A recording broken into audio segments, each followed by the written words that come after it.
Hello, my fellow comic book collectors. This is part 8. We're almost there. Almost to the grand finale. We got a bunch more slabs to do. And it should be fun. It should be fun.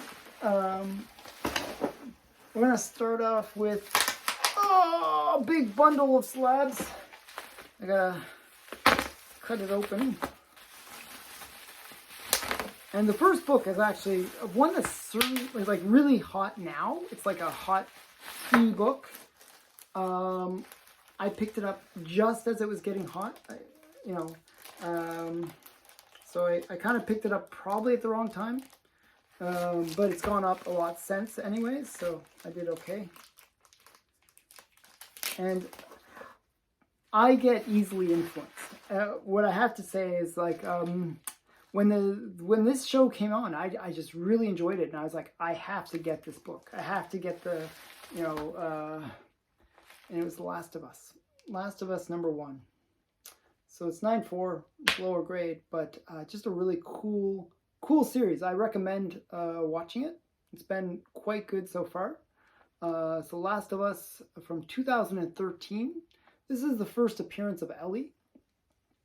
And, it introduces the whole series. So this basically came out before the video game. In the previous part of this unboxing series, I actually show a different book that came with the video game. But this book is the one that predated the video game. And so it's the first appearance of the characters. So kind of a cool book. Definitely one that I'm excited to have in my collection because I'm really enjoying the series. I just hope that they can maintain it as the way that they are. Like the quality is quite good. Okay, next one is this is a kind of interesting one. I got this really good price. So this one I won at auction, on eBay auctions. This is Detective Comics 311, and this is actually the first appearance of Catman. And it's also the first appearance of Zook, Martian Manhunter, and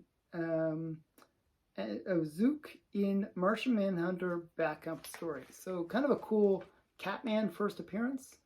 And I believe this is, I'm wondering, this is like the Silver Age Catman. There was an earlier Catman, I've shown books from it. So it's just kind of interesting. This is the first Silver Age appearance, I would say, of Catman.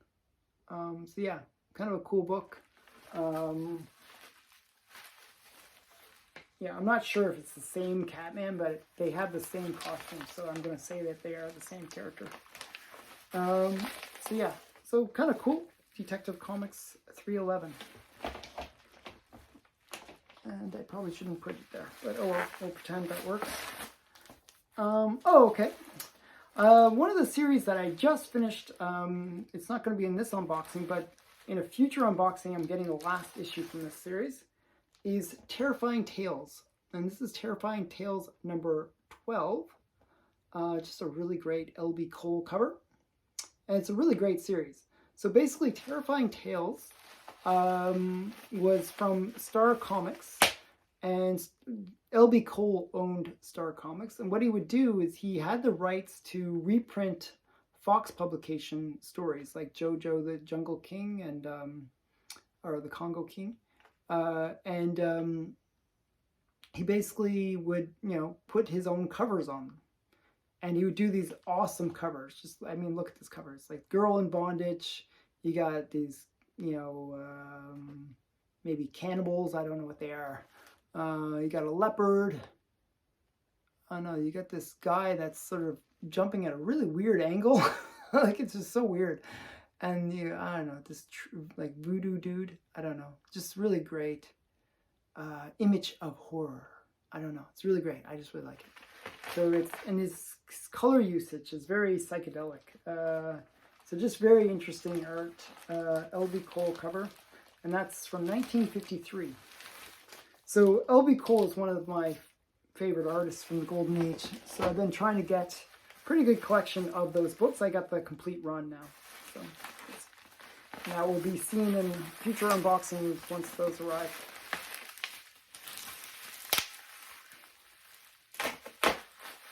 Okay. This is like a whole bunch of books. It's like, okay. So let's see.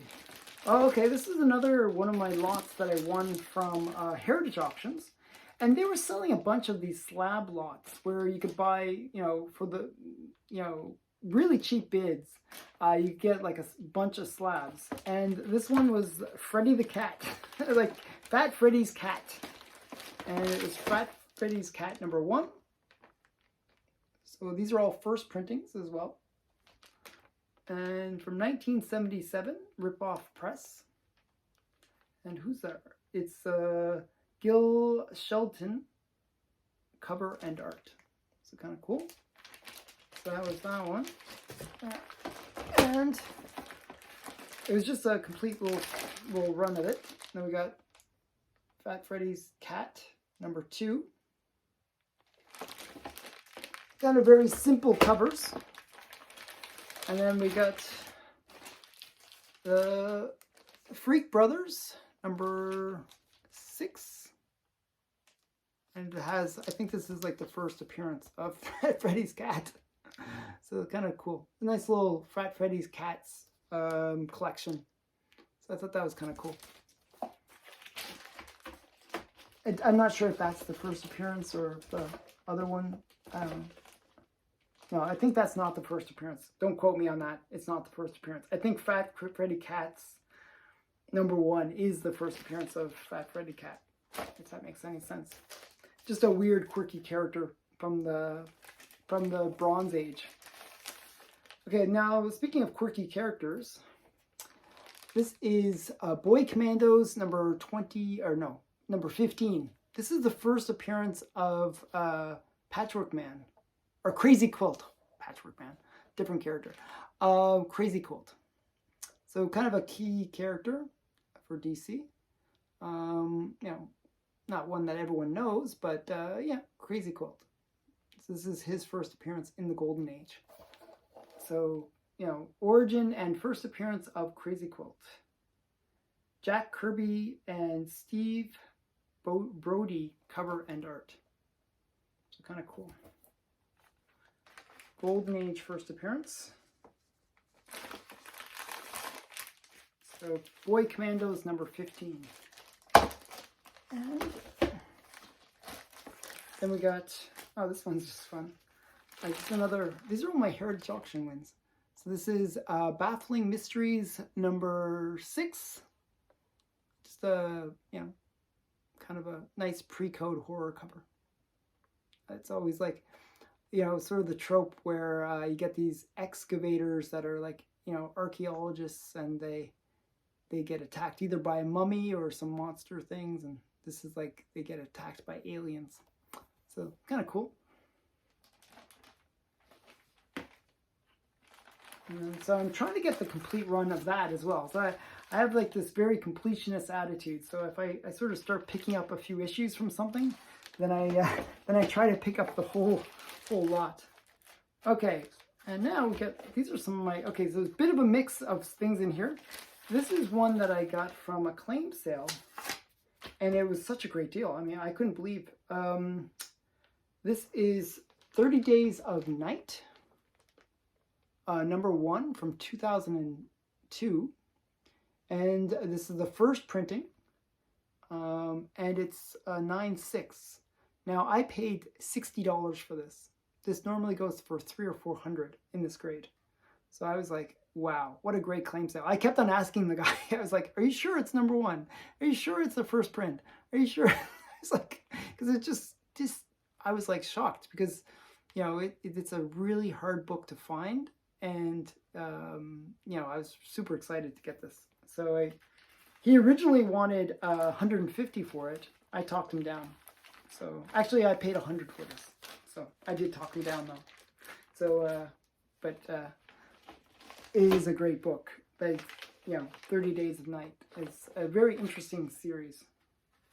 Okay, this one is a pure cover buy. I don't know why I like this character. It's kind of weird. So if you watch the Loki series, there was a character called Miss Minutes, and it was just sort of this quirky cartoon. And actually, that was one of the parts that I liked about the Loki series. It was weird. I thought it was kind of like this kind of, I don't know, something about it was something so charming to me. So this is Miss Minutes, a variant, and it's a variant for number 1. I just liked it. I just thought it was a really cool cover, and I picked it up for $40. So almost the cost of the slab. So kind of cool. So that's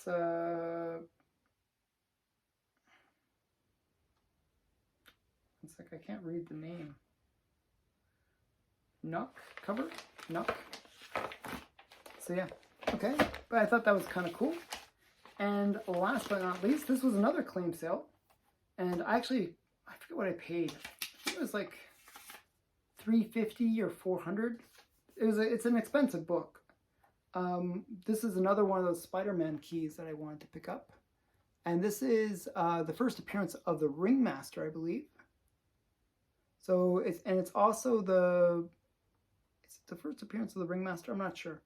But it's the first Daredevil crossover, and it's the second appearance of the Ringmaster. Oh, sorry. Second appearance of the Ringmaster. And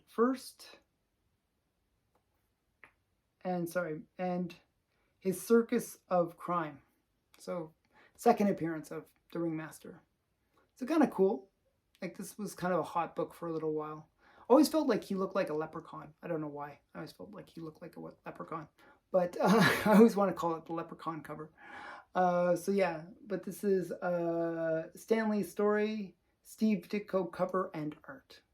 So again, really great early Spider-Man, and a nice grade too. So a 4.0, not bad. And this book was really hot for a while because of the whole Daredevil Spider-Man crossover. Okay. And I think 3 more slabs to go. Plenty of time. And then I will record the finale and then we'll be done. Wow. So many books I went through. I've been recording videos for a few hours now. It's been a long day. Okay. One sec here. Oh, okay. This is a cool book too. So as I was saying, I like getting kind of key issues from key runs like Spider-Man, Daredevil, Fantastic Four. And this is a key issue for Fantastic Four. It's a classic cover. So this is Fantastic Four number 51. This Man, This Monster. It's kind of a famous cover.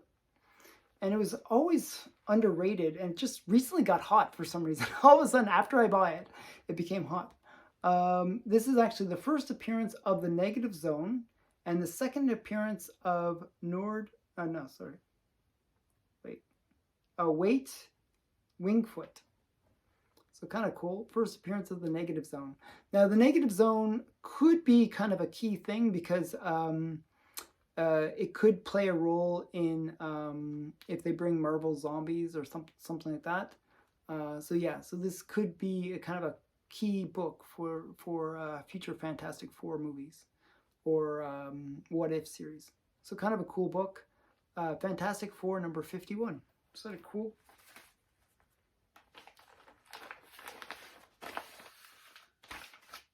And it's a Jack Kirby cover and Joe Simon. Or Simon. Simon. Okay. And next one.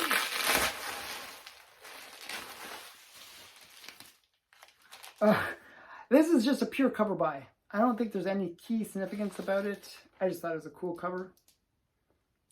Sort of like this sort of sexy good girl cover for Batman. I kind of liked it. This girl in the silhouette just kind of looks a little sexy. I just thought it was interesting. And you got Batman and Robin kind of going, "No, Batman, it's not true. It can't be. You better believe it, Robin. That's the way it has to be." I don't know. It's kind of weird. So I just thought this was really great cover. Who did the cover? This is Bob Brown and Joe Gilia art. But kind of cool. I just really like the cover. So it was a pure cover buy. I just thought it was a really cool cover. It wasn't that expensive, so I figured, hey, why not? It's just I just really like it. Something about it really, really calls to me. Okay, last book. I have no idea what this is. Hopefully it's something big.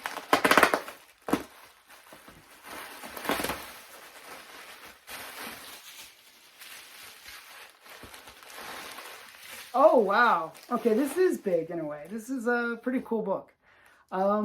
This is a book that I've wanted for a long time. And I never owned. I have like others from the series, obviously. This is Wizard magazine #1. So during the 90s, Wizard was the go-to guide. I mean, it came out, it was like, it really changed the market space for comics in a way. It was kind of like the Comic Tom of its generation, because, you know, it'd come out monthly. Now, up to that point, guides would only come out once a year. So for something to come out monthly and you'd see the prices change over like month to month was pretty big.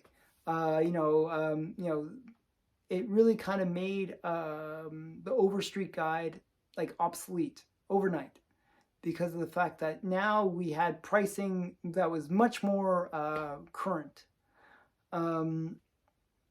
Obviously still people use the Overstreet guide, but this book really kind of set a new trend, which was the hype and the speculation.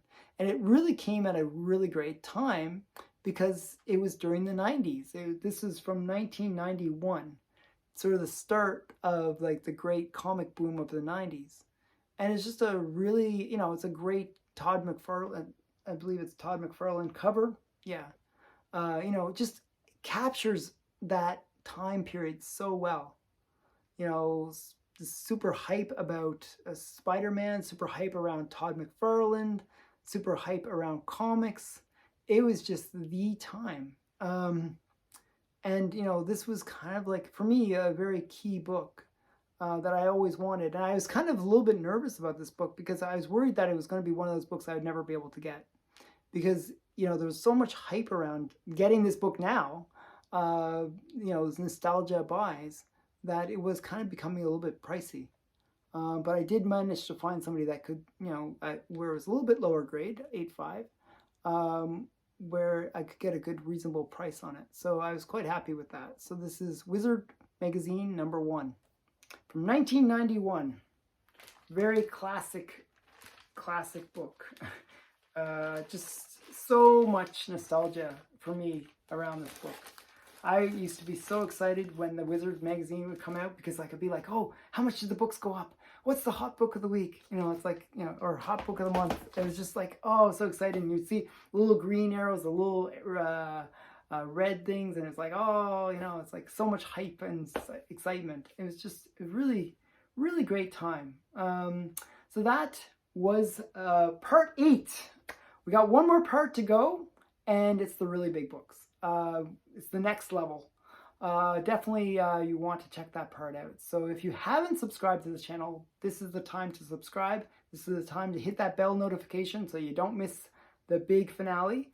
And if you haven't watched the other parts of this unboxing, you've missed out. So go back and watch those. And thanks for watching this video. Bye for now.